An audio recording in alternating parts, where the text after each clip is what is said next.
Saturday ছিল রুমির বাড়ি ইনভিটেশন। হ্যাঁ, আমাদের তিনজনের বাড়িতে তিনজনের ইনভিটেশন চলতেই থাকে।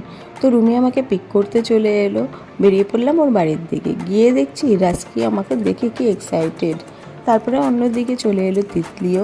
এবার তিনজনে ঢুকে পড়লাম কিচেনের দিকে। হ্যাঁ, রুমের ডিমান্ড ছিল বাজার করবে ও, কিন্তু রান্না করতে হবে আমার, কারণ ওর আমার রান্না খুব ভালো লাগে। তারপরে করে ফেললাম পমফ্রেট ফ্রাই আমাদের তিনজনের জন্য।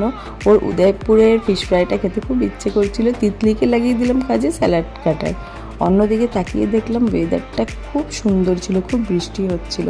তার সাথে গরম গরম ফিশ ফ্রাই, জাস্ট জমে ক্ষীর। আর করে নিলাম মাটন কষা। মাটন কষাটা ওর বিশ্বাস করো দারুণ হয়েছিল।